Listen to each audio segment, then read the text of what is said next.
नमस्कार, होमबिल टीवी भारत में आपके स्वागत है। लखनऊ से बड़ी खबर सामने आ रही है। वंदे मातरम को लेकर जारी बहस के बीच उत्तर प्रदेश सरकार में मंत्री नरेंद्र काश्यप का बयान सामने आया है।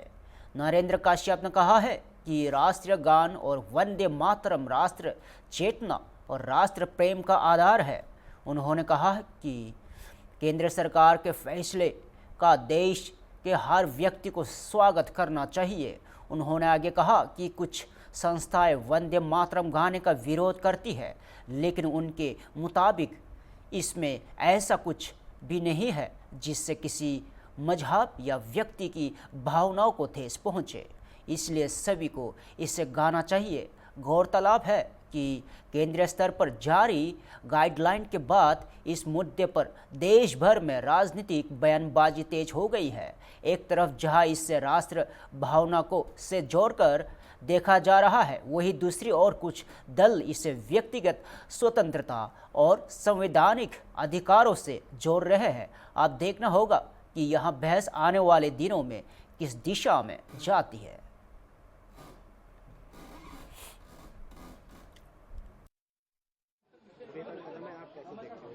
राष्ट्रीय गान और वंदे मातरम ये राष्ट्र की चेतना का बहुत बड़ा आधार है, राष्ट्र प्रेम का, राष्ट्र के कल्याण का, राष्ट्र की उन्नति का।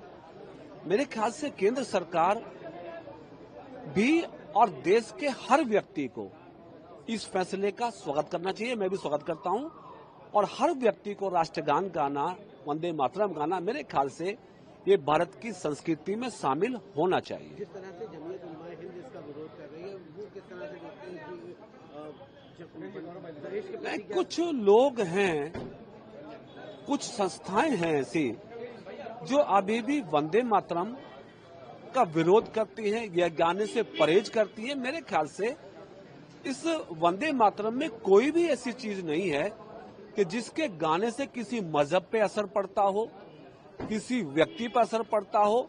और राष्ट्र की चेतना के लिए जो गीत हो, वंदे मातरम हो, मेरे ख्याल से मैंडेटरी होना चाहिए कि देश का हर व्यक्ति वंदे मातरम जरूर गाए। क्या देश से ज्यादा प्रिय मजहब है, इसलिए ये दिक्कतें? नहीं, देखिए, मजहब अलग है, देश अलग है। ये देश बड़ा है, देश का संविधान बड़ा है, देश की परंपराएं बड़ी हैं, इसलिए किसी व्यक्ति और मजहब को देश से बड़ा होने का हक नहीं है। इसलिए सबको राष्ट्रीय गान और वंदे मातरम गाना पड़ेगा। ग्वालियर मध्य प्रदेश से बड़ी खबर सामने आ रही है।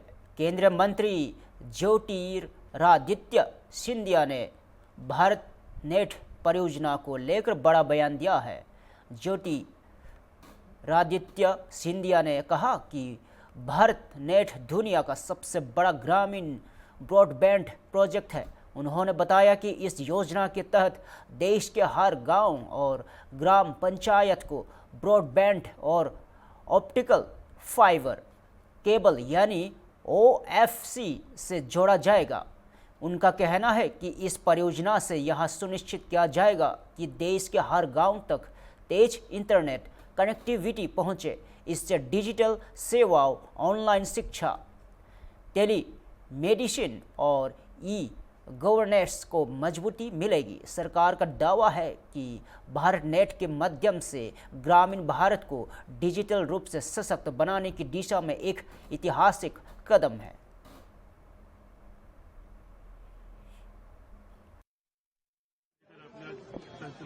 हाँ, जो भारत नेट की योजना है, पूरे विश्व में किसी भी देश ने इसकी कल्पना नहीं की है जो प्रधानमंत्री जी ने की है। करीब 1,40,000 करोड़ रुपए की योजना है, करीब 17 बिलियन डॉलर की योजना है, जो हर ग्राम पंचायत, देश में करीब 2,56,000 ग्राम पंचायत हैं, हर ग्राम पंचायत को ब्रॉडबैंड और OFC के साथ जोड़ेगा और उसके अतिरिक्त 3,80,000 गांवों को भी भारत नेट उद्यमी के आधार पर लास्ट माइल कनेक्टिविटी भी दी जाएगी, ताकि ब्रॉडबैंड की कनेक्टिविटी हमारे देश के हर एक गांव तक पहुंचे। 2 तरीके की कनेक्टिविटी होती है, एक मोबाइल कनेक्टिविटी होती है जो वर्तमान में हर गांव तक पहुंच चुकी है, दूसरी broadband connectivity, fixed access connectivity भी पहुंचती है। तो भारत में दोनों तरीके की कनेक्टिविटी होनी चाहिए, ये प्रधानमंत्री जी का संकल्प है और अमेंडेड भारत नेट के अंतर्गत हम लोग इसे साकार रूप देंगे। इस योजना का क्रियान्वयन की शुरुआत हो चुकी है। हमारे 16 टेंडर भी लग चुके हैं, जिसमें से 12 अवार्ड भी हो चुके हैं। तो तीव्र गति से अब कार्य शुरू होगा। राहुल गांधी जी कह रहे हैं मैं अन्नदाताओं के साथ हूँ, किसानों के साथ हूँ, किसानों के साथ जो धोखा हो रहा है। जिन लोगों को हर कोने में धोखा ही देखे वही होते हैं जिन्होंने जनता को भी अपने आप धोखा दिया। तो जनता ने उन्हें स्पष्ट जवाब भी दे दिया है, एक बार नहीं लेकिन बारंबार।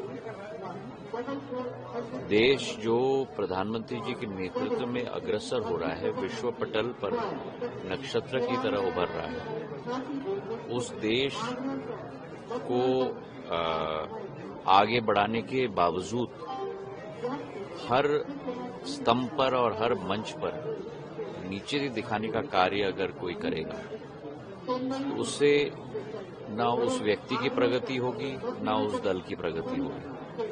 भारत आज एक आशान्वित देश है, एक प्रगति और विकास के प्रति अग्रसर होकर एक ललक के साथ आगे बढ़ रहा है और उसी भावना के साथ हम सबको लगना होगा। प्रधानमंत्री जी का जो सपना है विकसित भारत 2047। बहुत धन्यवाद। फरीदाबाद हरियाणा से बड़ी राजनीतिक प्रतिक्रिया सामने आई है।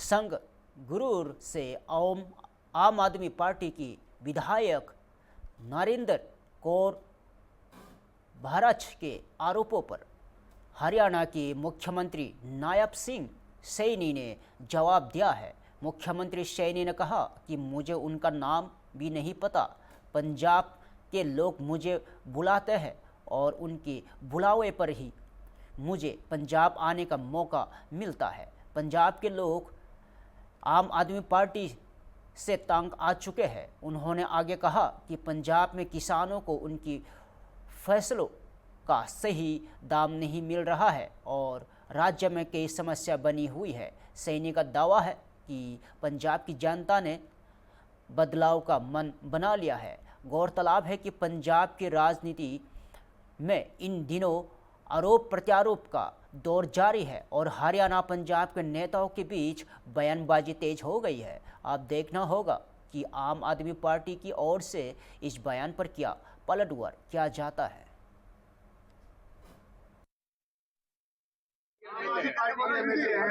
कहाँ से? संगरूर से आम आदमी पार्टी के विधायक है नरेंद्र कौर, वो आप पर बड़ा आरोप लगा रहे हैं। ये कब लगाई दिया आरोप? अभी थोड़ी देर पहले है। कब? मीटिंग हुई थी जी आपके साथ। कब? वो बता रहे हैं। आप बताएंगे, वो बताएंगे। नहीं देख, मैं तो आप नाम बता रहे, मुझे तो नाम भी नहीं पता कौन है।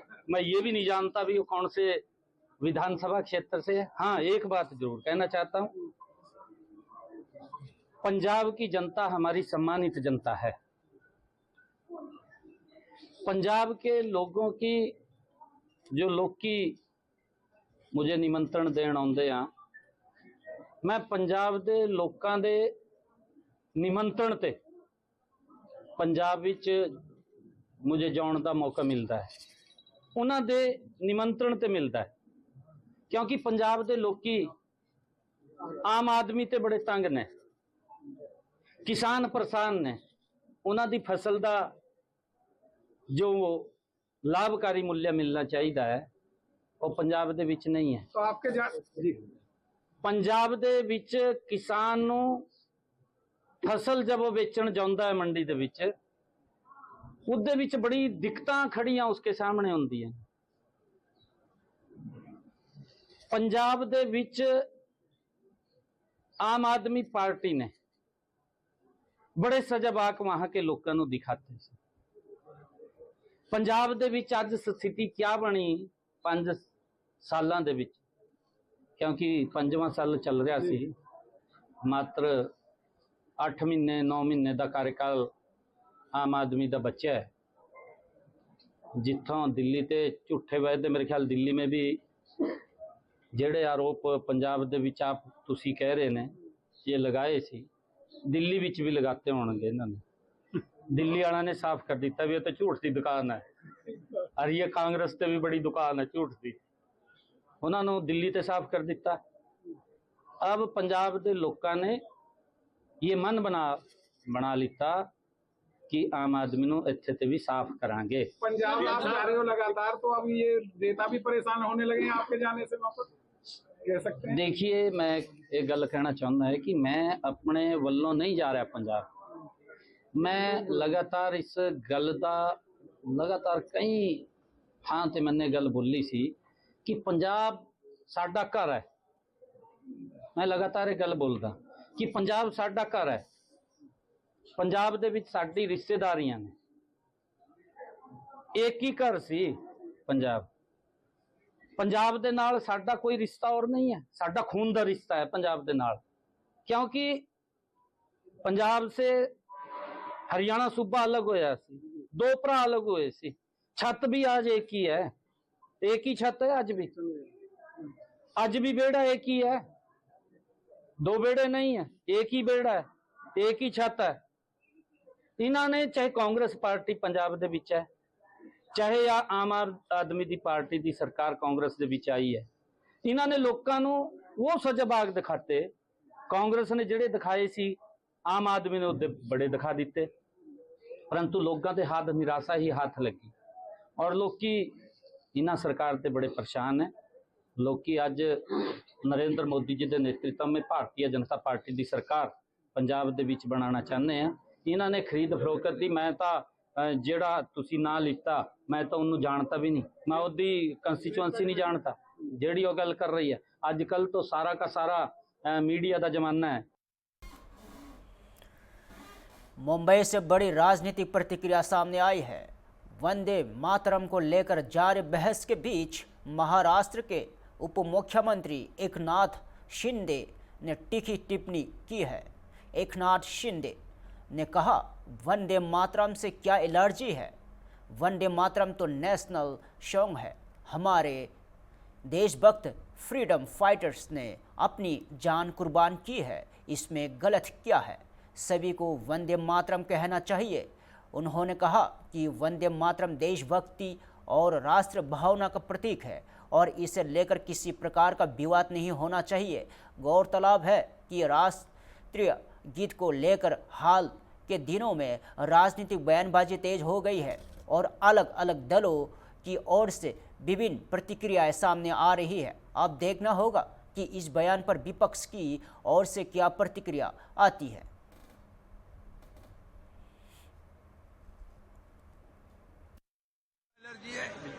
वंदे मातरम ये राष्ट्रगान है।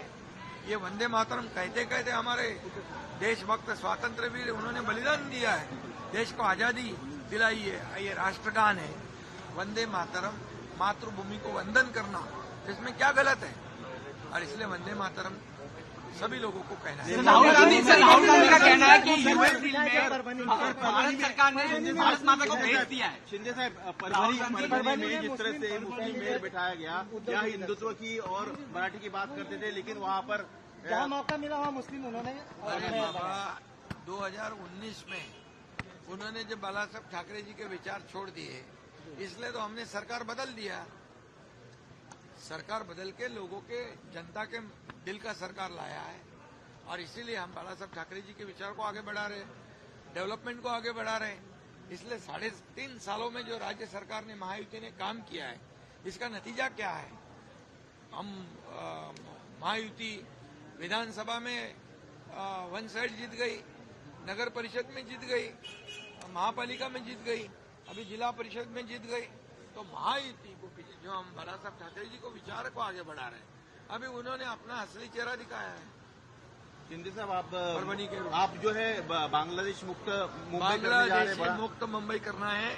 बांग्लादेशी जो है, जहाँ कुछ आधार कार्ड उन्होंने लिए हुए, कुछ गवर्नमेंट डॉक्यूमेंट उन्होंने लिए, उसकी जांच होगी और बिल्कुल वो सब जो कागजात है, जो आधार कार्ड जैसे, वो उसको वेरीफाई किया जाएगा, रद्द किया जाएगा और बांग्लादेश को बाहर निकाल देगा। राहुल गांधी ने कहा है कि भारत सरकार ने विपक्ष जैसे जो लोग हैं वो अपने वोट बैंक के लिए कह रहे हैं कि उनको जो है आप मुस्लिम लोगों को तकलीफ दे रही है, ऐसा वो कह रहे हैं। अरे बाबा, बांग्लादेशी जो यहाँ के देश के मुसलमान हैं, भारत के मुसलमान हैं, भारत के हिंदू हैं, देशभक्त मुसलमान, देश राष्ट्रभक्त मुसलमान, उनको क्या तकलीफ है? उनको यहाँ पर हिंदू देशभक्त है, मुसलमान देशभक्त वो हमारे हैं, लेकिन बांग्लादेशी जो है हमारे नहीं है। तो बांग्लादेशी को यहाँ से निकालना है, सभी लोगों ने सहयोग करना चाहिए। राहुल गांधी का कहना है कि यूएस ट्रेड डील जो हुई है उसको लेके भारत सरकार ने भारत माता को बेच दिया। मैं इस पे कल डॉक्टर श्रीकांत शिंदे इसने सदन में इसका जवाब दिया है, लेकिन मैं इतना कहना चाहता हूं कि आदरणीय देश के प्रधानमंत्री नरेंद्र मोदी जी ने ये तीसरी बार प्रधानमंत्री बने हो। 2014 के पहले का अब याद करो कितने स्कैम, 2G स्पेक्ट्रम, कोयला स्कैम, चारा स्कैम, कॉमनवेल्थ स्कैम, कितने स्कैम, कितने गिनाऊं? मैं पूछता हूं, जब कौन सी सरकार थी? यूपीए गवर्नमेंट थी, कांग्रेस की गवर्नमेंट थी। आज 2014 के बाद प्रधानमंत्री मोदी जी के ऊपर एक भी ब्लॉट लगाने का हिम्मत किसने किया है? एक भी दाग लगाने का हिम्मत किसने किया है? इस भारत को आगे बढ़ाने का काम वो कर रहे हैं। ये चौथे नंबर पे हमारी अर्थव्यवस्था लाई है, ये तीसरे नंबर पे लाने की कोशिश हमारी है। प्रधानमंत्री जी को, देश को आगे बढ़ा रहे हैं, इसलिए उनको तकलीफ है। इनको देश आगे बढ़ रहा है और ये सब लोग पाकिस्तान की बोली बोलते हैं, विदेश में जाके प्रधानमंत्री के ऊपर निंदा टीका टिप्पणी करते हैं, हमारे देश के खिलाफ बोलते हैं। ये कैसी देशभक्ति है? ये कौन सा देश प्रेम है? और इसलिए इनके बयान की मैं कड़ी निंदा करता हूं और निषेध करता हूं। सर, निशिकांत दुबे ने उनकी मेंबरशिप कैंसिल करने की मांग की है राहुल गांधी की। मैं इतना ही कहूंगा कि ये जो आरोप लगाया है, ये उनके जमाने में यूपीए गवर्नमेंट ने कई बार ऐसे बयानबाजी की है कि देश विरोधी बयानबाजी की है। और ये भारत को आगे बढ़ाने का काम, भारत को आर्थिक महासत्ता बनाने का काम, भारत को आत्मनिर्भर बनाने का काम आदरणीय प्रधानमंत्री मोदी जी करते हैं। इसलिए उनके ऊपर ये आरोप लगाना उचित नहीं है। मैं इतना ही कहूंगा कि ये इनको अधिकार नहीं है। जिन्होंने इतने, राजीव गांधी जी जब प्रधानमंत्री थे तो खुद कहते थे कि केंद्र सरकार का 1 रुपया जो जब राज्य सरकार के पास जाता है, भारतीय नागरिक के पास जाता है, तो जाते जाते 15 पैसे हो जाता है। मतलब 85% करप्शन। अब बंदा रुपया जहां से केंद्र सरकार मोदी जी भेजते हैं, वो पूरा बंदा रुपया ये लोगों के खाते में जमा होता है। इसलिए मैं ये कहूंगा कि मोदी जी का नेशन फर्स्ट है और ये अपोजिशन वाले जितने बोलने वाले हैं उनका करप्शन फर्स्ट है। मोदी जी का क्या है? Nation first. और जो बोलने वाले, आरोप लगाने वाले का करप्शन फर्स्ट।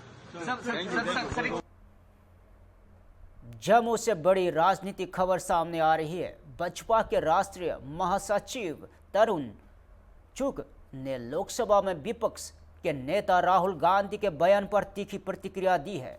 तरुण चुग ने राहुल गांधी की टिप्पणी को दुर्भाग्यपूर्ण बताते हुए कहा कि जब भी देश की तरक्की की बात आती है तो कांग्रेस और एनडीए गठबंधन सवाल उठाने लगते हैं। उन्होंने आरोप लगाया कि विपक्ष देश की प्रगति पर सकारात्मक रुख अपनाने के बजाय आलोचना में जुट जाता है। चुग ने यह भी कहा कि हालिया डील भारतीय व्यापार, उद्योग और कृषि और पशु क्षेत्र के लिए बेहद महत्वपूर्ण है और इससे देश की अर्थव्यवस्था को मजबूती मिलेगी। इस बयान के बाद राजनीतिक माहौल गर्मा गया है और अब विपक्ष की ओर से पलटवार का इंतजार है।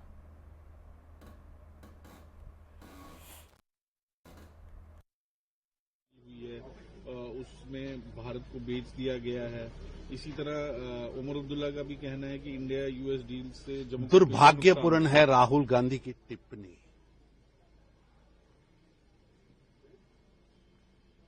मंद बुद्धि बालक की तरह व्यवहार कर रहे हैं।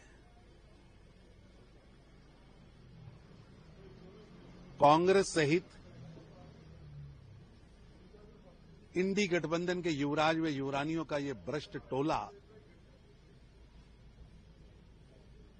जब भी देश की तरक्की की बात आती है, जब देश किसी फील्ड में छलांग लगाता है, तब ये विलाप राग लगाना शुरू कर देते। और अब भी जो यूएस ट्रेड डील हुई है या यूरोपियन कंट्रीज के साथ डील हुई है या अन्य देशों के साथ डील हुई है, ये भारत के व्यापार, इंडस्ट्री, सर्विस सेक्टर और खासतौर पर कृषि सेक्टर और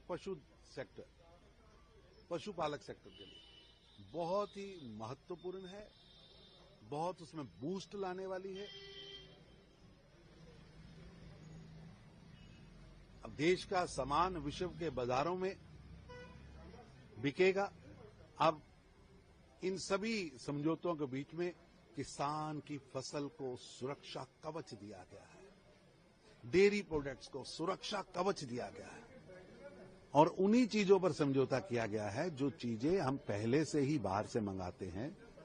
और अब प्रधानमंत्री नरेंद्र मोदी जी और अमेरिका के राष्ट्रपति ट्रंप के साथ जो समझौता हुआ है उसके तहत और यूरोपियन समझौतों के तहत टैरिफ की दर 50%, उससे कहीं ज्यादा से अब 18% पे आई है। मैं समझता हूं ये भारत की तरक्की का समय है। निश्चित रूप से भारत बहुत तेजी से तरक्की कर रहा है और ये अब रुकने वाला नहीं है। रही बात कह रहे हैं कि नुकसान हुआ जम्मू कश्मीर। उमर फिलहाल के लिए इतना ही। ताजा खबरों को देखते रहिए होमब्रिज टीवी भारत।